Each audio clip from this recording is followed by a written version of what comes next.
네, 저희가 몇 주 전에 중장년의 구직 과정에서의 소통, 특히 그 면접 스피치에 관해서 이야기를 나눴는데요. 네. 실전 사례를 들려달라 이런 요청이 참 많았던 것 같아요. 네, 그렇습니다. 그래서 오늘은요, 이 면접 현장에서 일어날 법한 일들을 꼼꼼히 짚어보도록 하겠습니다. 노사발전재단 중장년 일자리 희망센터의 홍재희 컨설턴트님과 함께하겠습니다. 어서 오세요. 네, 안녕하셨습니까? 네.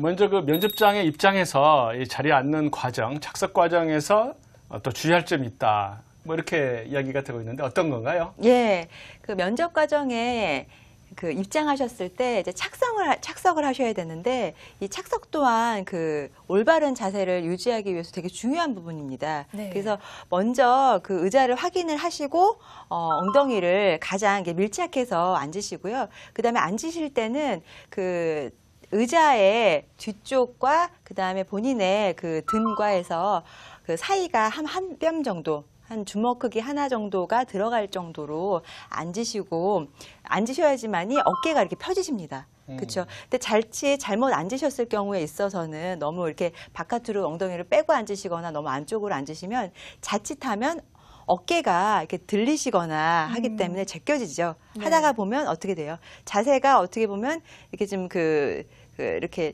배가 나오신다든지 아니면 자세가 또 흐트러지거나 또 상대방이 봤을 때 굉장히 이렇게 좀 좋지 않게 또 보이실 수도 있기 때문에 앉는 자리까지도 좀 확인하셔서 올바르게 앉으시는 것도 필요하실 것 같습니다. 네. 분야마다 조금씩 다르겠지만 이 중장년 구인 면접 시 주요 질문들을 좀 정리를 해보도록 하겠습니다. 우선 자기소개는 뭐 반드시 들어가겠죠? 그렇죠. 자기소개 그 면접 초반에 가장 그 첫 질문이죠. 자기소개. 네. 어떻게 보면 자기소개가 쉬운 것 같기도 한데 굉장히 어렵기도 합니다. 네. 근데 이 어렵다라는 건 준비가 안 되어 있으시면 첫 단을 편안하게 오프닝 하기가 굉장히 어려운 부분들이 분명히 있거든요. 근데 어떻게 해야 되느냐, 이 자기소개 어떻게 해야 되느냐.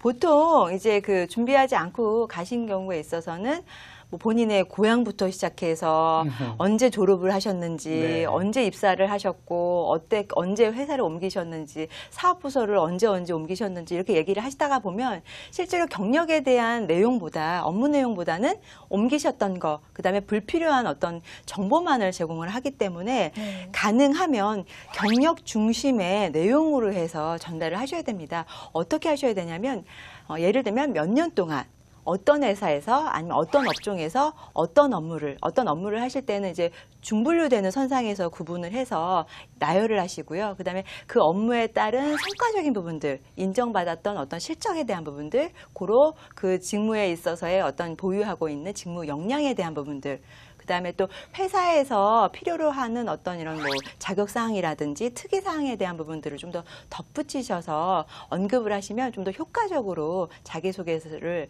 하실 수 있으리라 생각이 됩니다. 네. 네.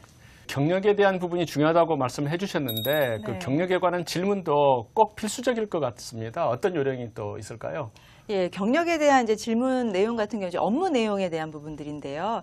자칫하면 이제 단순히 수행했던 업무 내용만을 이제 언급하시는 경우가 대부분이세요.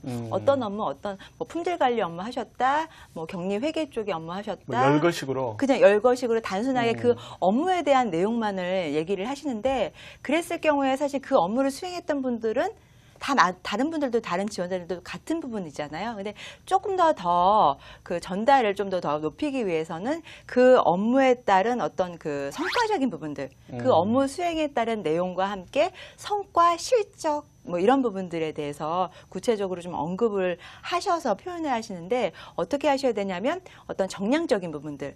그래서 자칫 이제 영업 쪽의 일을 예를 하셨다고 하면 영업에 대한 어떤 실적에 대한 어떤 숫자적인 부분들 아니면 그 정량적으로 성과에 대한 부분들을 드러내기가 어려운 영역 쪽에 근무하셨던 분들 같은 경우는 정성적으로 좀 풀어서 얘기해 주시는 것도 좀 필요하실 것 같고요.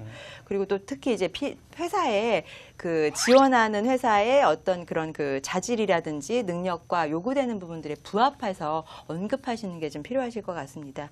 예를 들면 저는 전 직장에서 첫째, 품질 관리 업무에 따른 업무들을 하다 보니까 이제 불량률을 얼마큼 낮췄다라든지, 그 다음에 두 번째, 생산 라인을 얼마큼 효율적으로 조정을 했더니 얼마큼에 대한 생산량을 늘렸다라든지, 5%에 대한 생산량을 증진시켰다라든지, 그 다음에 셋째, 어떤 전산화, 어떤 이런 부분들을 과정을 통해 가지고 뭐를 얼마큼 잘했다라든지, 어떤 부분들을 줄였다라든지, 그렇게 이제 구체적인 부분들을 좀 언급하시는 게 이제 아무래도 효과적으로 좀 상대방한테 이해를 도울 수 있으실 것 같습니다. 네.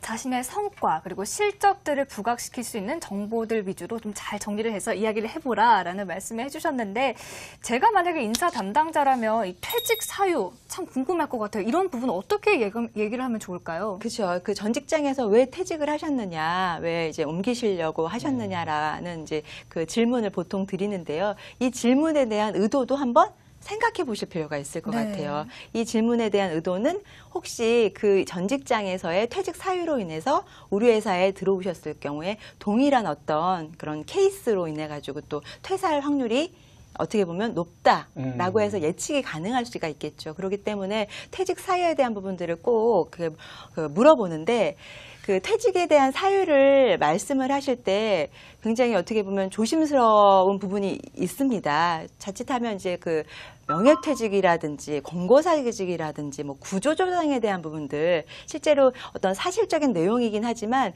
그런 부정적인 어떤 이런 언급에 대한 키워드에 해당하는 단어들 같은 경우에는 자칫 오해의 소지가 있을 수가 있기 때문에 그런 부정적인 단어 선택은 가급적이면 안 하셔야 되겠죠. 네. 근데 안 하시기 위해서는 사전에 준비하시지 않고 가시면 보통은 하시고 나오시는 경우가 대부분이시더라고요. 이제 실수로. 네. 그래서 그런 부정적인 언급은 안 하시는 게 좋을 것 같고요. 그다음에 정년퇴직을 하신 경우에 있어서는 사실 정년퇴직 자체는 명예로운 일이잖아요. 네. 회사에서 잘 근무하시고 나오신 경우이기 때문에 그건 큰 문제는 되지 않을 것 같습니다. 근데 이제 최근에 회사에서 경기 상황이 좋지가 않아서 나오신 경우에 있어서는 이제 다른 업종에 있어서의 어떤 상황적인 배경을 얘기하셔서 나오시게 됐다라는 것들을 표현을 하시는데, 그런 상황에 대한 열거와 함께 그 회사에서 어떤 업무를 어떻게 했고 그와 관련된 쪽의 일을 찾기 위해서 지금 이쪽으로 알아보고 있다. 그러니까 그냥저냥 해서 나왔다가 아니고 그와 관련된 쪽으로 이렇게 지금 찾아보고 있고 알아보고 있고 활용하기를 희망한다라는 측면에 있어서의 얘기도 덧붙여 부연 설명을 하시는 것이 좋으실 것 같습니다. 네. 네, 지난 시간에 무엇보다도 면접관의 그 질문 의도가 중요하다 이런 말씀을 해주셨는데, 네. 구체적으로 어떤 점을 주의하면 좋을까요? 예, 단순히 회사에서 업무 능력만을 가지고 평가하는 게 아니고 분명히 의도가 내포가 되어 있습니다. 근데 그 의도에 대한 부분들 같은 경우들을 보시면 능력, 의지, 적합성에 대한 부분입니다. 이 능력에 대한 부분들은 업무에 있어서의 어떤 수행 가능 능력에 대한 부분들, 역량에 대한 부분들, 직무 역량에 대한 부분들을 보려고 하고요. 그다음에 의지에 대한 부분들 같은 경우에 있어서는 우리 회사에서 이 일을 하고자 하는 의지가 있는지 없는지, 강한지 어떤지, 적극적인지, 이런 부분들과 함께 그 어떤 조건에 대한 부분들, 이 급여에 대한 부분들도 우리가 줄 수 있는 범위 내에 계신 분인지에 대한 부분들, 자칫하면 다른 부분들은 다 맞는데 급여적인 부분들이 이렇게 지금 잘 안 맞는 분들 같은 경우에 있어서는 모셔온다 했을 때 나중에 또 이탈할 확률이 있기 때문에 회사에서는 굳이 그럴 만한 분들을 또 채용하지 않잖아요. 그래서 네. 그런 부분들도 회사에서 고려를 하고 있고요. 그다음에 능력과 의지와 함께 적합성 부분들. 그래서 이 업무에 있어서 그 성격적인 부분이라든지 이런 것들을 봤을 때 맞는지, 그다음에 또 가장 중요한 부분들은 어떻게 보면 조직에 있어서 코드가 잘 맞는지에 대한 부분들입니다. 그래서 가장 중요한 부분이 그렇기 때문에 본인 입장에서 고려하시기보다는 회사에서 어떤 사람을 채용하려고 하는지에 대한 부분들을 잘 고려하셔서 접근하시는 게 필요하실 것 같습니다. 네. 네. 사실 구직에 절실하다 보면 왜 자신도 모르게 조금 오바를 하게 되는 경우도 있잖아요. 맞죠. 과하지 않게 자신을 나타낼 수 있는 방법 어떤 것들이 있을까요? 그렇죠. 부족하셔도 면접에 있어서 부족하셔도 사실은 좀 문제겠지만 너무 과하실 경우에 있어서의 문제는 인사 담당자들이 부담을 느낀다는 겁니다. 연배가 있으신 분들 같은 경우를 대할 때 채용을 할 때 부담을 느끼는 부분이 있기 때문에 그 부담을 완화시키는 부분들도 필요하고요. 그다음에 과하지 않게 어느 정도 지금 강약을 좀 조절하셔야 되는데 가장 중요한 부분들은 그런 거죠. 일에 대한 어떤 의지라든지 태도에 대한 부분들, 그다음에 조직에 문제에 내가 잘 순응하고 잘 어떻게 보면 적응할 수 있다라는 부분들을 잘 질문 하나하나에 언급하셔가지고 얘기해 주시면 적절하실 것 같습니다. 네. 오늘은 말씀을 듣다 보니까 참 시간이 아쉬운 것 같아요. 네. 저희가 다음 이 시간에는요, 다시 한번 이렇게 모시고 좀 더 사례를 들어서 자세하게 알아보도록 하겠습니다. 네, 지금까지 노사발전재단 중장년 일자리 희망센터의 홍재희 컨설턴트님과 함께했습니다. 오늘 말씀 고맙습니다. 네, 감사합니다.